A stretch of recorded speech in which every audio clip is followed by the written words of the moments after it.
Assalamualaikum warahmatullahi wabarakatuh. Permisa, sejarah Indonesia di masa lalu menunjukkan bahwasannya ada perjuangan dari pahlawan terdahulu kita. Tidak bisa terlupakan pengorbanan pahlawan di masa lalu. Salah satunya dengan kejadian G30 SPKI atau Gerakan 30 September 1965 yang dilancarkan oleh Partai Komunis Indonesia menjadi salah satu sejarah pahit pemerintahan Indonesia pada masa itu. G30 SPKI dilatar belakangi oleh dominasi ideologi nasionalisme, agama, dan komunisme atau disebut dengan Nasakon. Sejak demokrasi terpimpin diterapkan yaitu pada tahun 1959 sampai 1965 di bawah kekuasaan dari Presiden Soekarno. PKI merupakan salah satu partai tertua dan terbesar di Indonesia. Partai ini mengakomodir kalangan intelektual, buruh, dan petani.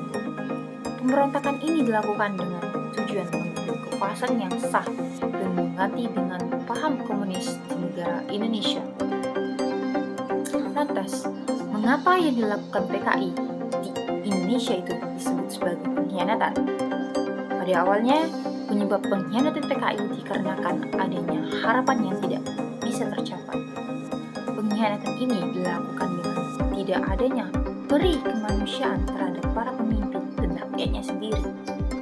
Hal ini sangat tidak mencerminkan negara Pancasila dan Undang-Undang 1945 didasarkan niat beberapa golongan yang ingin mengkhianati NKRI. Kelompok ini ingin mengubah NKRI dengan paham komunis. Upaya kelompok tertentu yang ingin mengubah dasar negara Pancasila menjadi nasional, agama, dan komunis. Tantangan ini dan perlawanan dari beberapa tokoh nasional, umat beragama, serta masyarakat adat menolak gagasan Nasakon yang dikembangkan oleh Insinyur Soekarno.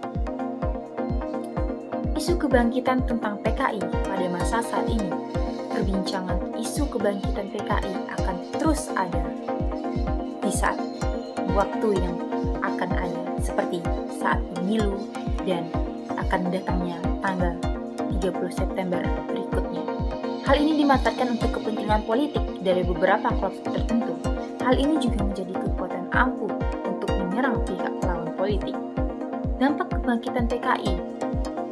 Jika kebangkitan PKI benar adanya, maka terjadinya ketidakkondusifan untuk terciptanya suasana kehidupan sosial, budaya, politik, dan juga agama yang baik dan harmonis. Hal ini juga dapat berbahaya bagi kedaulatan Indonesia.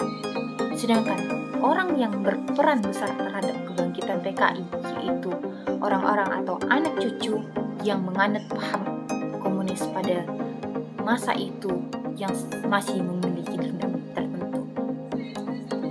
Baiklah, selanjutnya saya akan menanyakan pendapat beberapa orang tentang pendapat atau mengenai apa itu PKI. Baik Bapak Yusuf, di sini saya akan memberikan pertanyaan. Bagaimana atau apa yang Bapak ketahui tentang PKI itu? Ya, Bapak juga bisa menceritakan secara singkat saja. Pertama-tama yang Bapak ketahui tentang PKI, sesudah pemilu 1955. Itu terjadilah pemilihan umum sesudah Indonesia Merdeka tahun 55, 5 tahun sesudah Indonesia Merdeka, terjadilah pemilu pertama. Maka kalau tidak salah, PKI nomor 3 di samping PNI, Masyumi, dan PKI sebagai partai politik ya Pak? Sebagai partai politik. Kemudian pada waktu itu parlemen dipimpin oleh partai PNI kalau tidak salah. Yang nomor 2 Masyumi, nomor 3 PKI. Oleh karena PKI tidak merasa senang dalam berpolitik, maka dipengaruhilah pemerintahan di bawah pimpinan Insinyur Soekarno. Tahun 1955 terus berjalan parlemen waktu itu. Setiap sidang-sidang di parlemen itu selalu program-program dari PKI tidak merasa senang, ya mungkin tidak dapat suara dalam parlemen, maka dia menyusup secara dunia pada pemerintahan Soekarno. Maka dengan mensunya politik PKI kepada pemerintahan, sehingga Presiden Soekarno waktu itu tidak menunjukkan langkahnya netral. Jadi dengan tidak ada langkah-langkah dari Presiden Soekarno waktu itu kurang netral, maka terjadilah di Indonesia ini kelompok-kelompok namanya dewan-dewan. Ada dewan bantingnya, dewan gajahnya, dan dewan-dewan lainnya yang dikomandoi oleh panglima daerah masing-masing. Kemudian tahun berjalan juga 55, 56, 57 semakin hangat, semakin PKI semakin jaya. Dengan tidak anunya dewan-dewan tadi tidak percayanya kepada Presiden Soekarno, terjadilah dewan-dewan tadi mengadakan suatu pemerintah tandingan, itu pemerintah revolusioner Republik Indonesia. Nah, di mana terjadilah perlawanan dengan tidak senangnya Presiden Soekarno terhadap dewan-dewan yang mengadakan pemberontakan di daerah-daerah masing-masing, misalnya di Sumatera Barat, di Sulawesi Selatan, di Manado, dan di Sumatera Utara. Nah, jadi pada waktu itu dia bilang satu keputusan untuk ditupas habis-habisnya pemerintah revolusioner Indonesia di daerah-daerah yang bergejolak. Kemudian sudah itu dapatlah yang dilakukanlah gerakan-gerakan oleh Soekarno untuk menumpas PRRI yang ada di Sumatera Barat, yang ada di Sulawesi, dan di mana-mana tempat. Sehingga pada waktu itu tahun 58, 17 April tahun 58 masuklah pasukan tentara pusat namanya waktu itu ke daerah Sumatera Barat dan ke daerah-daerah lainnya.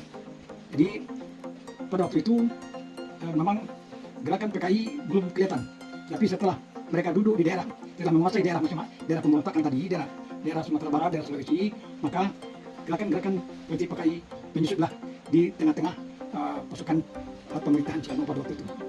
Baik Pak, dengan saudara siapa? Baik, saya Bintang Yudanur. Baik saudara Bintang, saya ingin menanyakan perihal pengetahuan Anda tentang apa itu PKI. Itu pemberontakan serta pengkhianatan PKI pada tahun 1965 dilakukan sangat sadis. Di sini terbunuh 7 orang jenderal angkatan darat, yang dimana jenderal tersebut dibuang pada lubang buaya. Di situ adalah di bawah kepemimpinan DN Aidit yang berambisi dalam melengsarkan kekuasaan pada masa pemerintahan Insinyur Soekarno. PKI ini dibubarkan pada tahun yang sama dan dinyatakan sebagai partai yang terlarang pada tahun berikutnya. Baik Pak, terima kasih atas penjelasannya. Sekian, terima kasih. Baik, sekian jumpa kita. Saya Radis Mutiara pamit undur diri. Wassalamualaikum warahmatullahi wabarakatuh.